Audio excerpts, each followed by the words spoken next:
during the year, in a period of say 7 or 9 days, we can find the opportunity and make time to come to practice Dhamma and to train in a continuous way so that we can see the benefits of practice. Because we have work in our daily lives, and in the space of one day, our minds receive many sense impressions of all sorts coming in. Training in Vipassana, insight meditation, we study the exterior ayatana, which are the sense objects, the forms, sounds, odors, tastes, bodily sensations, and mind objects, which are received or cognized by the inner ayatana, which we call the internal sense organs. So we need an eye, or an eye organ that is working. We have the ear organ, nose, tongue, body. They need to be sense organs that are functioning well. And the mind objects, the Dhamma aramana, are the thoughts and ideas that proliferate up in the mind, which is mind consciousness, called mano vijnana arising. If consciousness arises by way of the eye, this is called chakku vijnana, seeing. In simple language, it is the experience of sight. So there is the experience of hearing, smelling, experiencing taste, experiencing tactile sensations, experiencing mind objects with the mind. This is the foundation of the practice. When we experience and receive these sense impressions, the mind is agitated, the mind is lowered, and gets all stirred up. But when we are sleeping deeply and not dreaming, we don't feel suffering at all. This is because the mind does not come to receive all the sense impressions. But it's not like entering jhana, mental absorption. The one who enters jhana may have a similar characteristic, but jhana is imbued with piti, rapture, and sukha, bliss, within samadhi, concentration, in that level of jhana, dependent on the level of jhana one is able to enter. But this is the suppression of the kilesas, the mental defilements. The kilesas haven't been abandoned or pulled out at all. And this type of training has been there since before the time of the Buddha. So when we experience the sense object contacting the sense organ, then how do we feel? The mind is stirred up constantly. When the mind is stirred up constantly, then the cause of suffering has arisen already. Suffering arises immediately at the time when we have sense contact. So in Dhamma practice, we have to put effort into being careful and watching over this well. When in the monastery, we have peaceful exterior conditions and we are within a community which is practicing. But when we have to go about our daily life, within our family, doing work responsibilities, and gathering and being in communities, then how do we feel when our mindfulness and samadhi is not complete? The mind swings off. There is inner turmoil and confusion coming up. The mind's state is lowered. So the mental hindrances, they will cover over the mind completely at the time when we have sense contact. But regardless, we are able to awaken the mind by having more mindfulness and by contemplating that the thing which we are satisfied and have liking for is rupa, form. That form, is it permanent? The form, can it endure? If we are pleased and have liking already, then contemplate the impermanence of that form, and of the forms outside of us too. The bodily form of ours is also impermanent, so bring this within. The sound that we hear, the sound comes from form, and that form is not permanent, and the sound is also not permanent. Odor, flavors, bodily sensations are the same. Experiences of mind objects, the thoughts and ideas, they arise and cease. But we go attach and cling to them as being me or mine, and it is the cause for suffering to arise. So in regards to Nibbana, about clear knowing, we will be able to be liberated from suffering by just walking the path of sila, samadhi, panya, morality, concentration, and wisdom. Like today, we have sila. We are determined, trying to have mindfulness and samadhi in the present moment. Then wisdom may be able to arise in the time we are listening to the Dhamma. That all things are simply conventions. Like this hall, we call it a hall. In English, Chinese, and different languages, it is labeled and called differently. Men and women are the same. These are conventions that are labeled this way. Even monks, novices, or lay people are called according to the conventional state which has come up. But in terms of vimutti, ultimate truth, it is the 4 elements all the same. It is the 5 khandhas, the aggregates, all the same. It isn't any different. So can we see that if we take rupa, the form, and separate it out, it is elements of earth, water, fire, wind. So separated out, there is just emptiness arising. Emptiness and form is the one thing, because there is no form. Form is emptiness. Emptiness is form. Form is emptiness. It is the one thing. But we haven't yet seen emptiness, because we don't have the wisdom to reach the heart of the Buddha's teachings.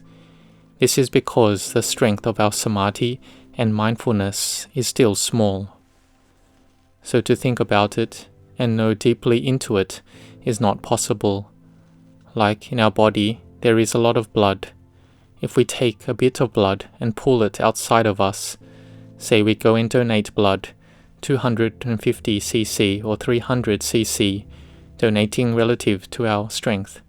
And at times our mindfulness and wisdom can follow our thoughts, and we can contemplate that this blood which comes out of our body is not us, but that which is still within this body, the blood and bones, it is still us.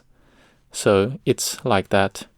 Or we take a tooth out of our mouth, or take a bone out of the hand or foot, and we look at it and see it as really not being us. It is a bone, but the bones within our body are still ours. This view is embedded deeply like this, so we should contemplate it to bring up wisdom, separate it out as the elements of earth, water, fire, wind.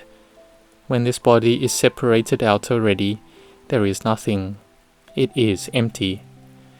When form is emptiness, then the sounds that we like come from form. The sound doesn't exist. The odors, flavors do not exist. Tactile sensations the same.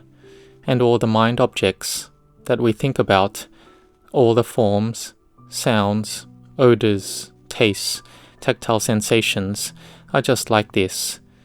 They are anicca, dukkha, anatta, impermanent, unsatisfactory, and not self. Here, wisdom arises. Then we see that whether male or female, it does not exist. It is a convention. Material objects and things in this world are all simply conventions. There is no size, no color. It arises from the gathering of all the elements. It is sankhara, that which has conditions that has brought this phenomena up. And ultimately, it breaks apart and decays like this. But as for the mind, when the eye sees a form, there is sense contact occurring, but already we aren't aware of it in time. So there arises the process that we call dependent co-arising, called ida paccayata. Then there is the cause for suffering arising. So it is a battle in our hearts between the kilesas and our strength, and the outcome is the cause for suffering to arise. When our magga, the Noble Eightfold Path, has strength, sila, samadhi, panya has strength, then suffering can't arise. It battles like this. But in the beginning, when we start to practice, we see that we're on the losing side more than on the winning side.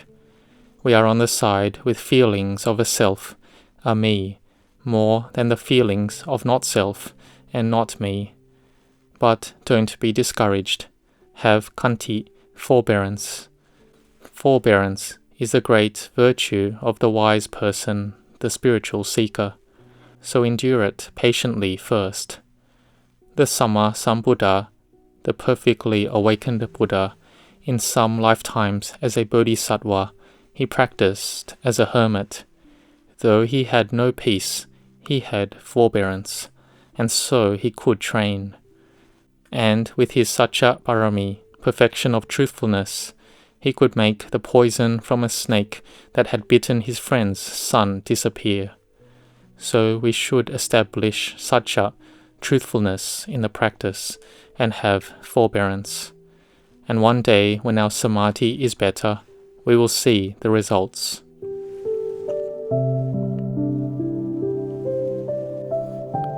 Saddha is faith. We have faith already in the cycle of birth and death, that the last life exists, this present life exists, the past life exists, so the future life has to exist as well. So this present comes from what has been built in the past. The causes from the past are the results in the present. The causes from the present will be the results in the future. So the present is both the results and the cause. So we look at what we should do in the present. We speak good, do good, think good. This is making good kamma. Sometimes we speak good, do good, but think bad. Then we abandon that. Try to let it go. Try to go against the latent defilements, which have been deeply ingrained for a long time. It leads the mind to proliferate along with the conditions coming up from the kilesas. So we have to struggle and put in effort and be diligent, and to patiently endure. Ultimately, our faith that we are determined to practice, the effort that we have, will make our qualities of mindfulness, wisdom, and samadhi arise. We will be able to see into it a bit, the conditions and states that change, like Venerable Anya Kodanya knew and saw, or the Venerable Elder Asaji taught Venerable Sariputta into all causes and conditions, that all phenomena have causes and conditions that make it arise. We see that phenomena arises from causes. So why is this me? Why is it them? Why fault anyone? Like one wife caught COVID, and then the husband caught COVID, but the wife blames the husband that she caught it from him. This is about the sense of self. If we look at it closer, there is no one who wants this, to have pain, aches, death, sickness, illness, or viruses. And we don't want this sickness to be spread to anyone as well, but it has causes and conditions for this to happen. So we don't get angry, not irritated. We have only forgiveness. We just have metta, kindness, and compassion for each other, because we're friends in birth, old age, sickness, and death. So like this, our mind is peaceful and can have samadhi and can have wisdom. But if we look deeper, then who is it who gets sick? Who is it who is in pain? There isn't anyone. The pain and sickness is in the body. It is of the four elements. It isn't us. If it's like this, then our problems end through having let go. So the most important thing in the practice is letting go. Letting go is having wisdom that knows and sees rupa, form, and nama, mental phenomena, as being anicca, dukkha, anatta, and then the mind can let go. It does not come to attach, does not come to be angry, does not come to detest. It does not love or hate anything at all.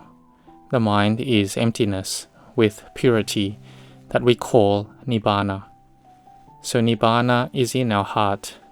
When our hearts can let go, at that time Nibbana arises, or we see the object of emptiness in the heart as being Nibbana in our heart. When we have inner turbulence, then we say we don't want it anymore. It's not permanent. It's not a sure thing. Then the heart is empty again. That is Nibbana again. So how much ever mindfulness we have, how much ever wisdom we have, we will see the Dhamma or see Nibbana to that level. Or if we have complete inner strength, our mindfulness is sufficient and our wisdom is primed, Samadhi is well established, and Sila, Samadhi, Panya have gathered together, then this will enable us to be able to cross over from being a Kalyana Jana, a good person, to being an Arya Jana, a noble person, without much difficulty. In this life, each person, each mind is able to do it, is able to practice. That is, if we have effort and diligence.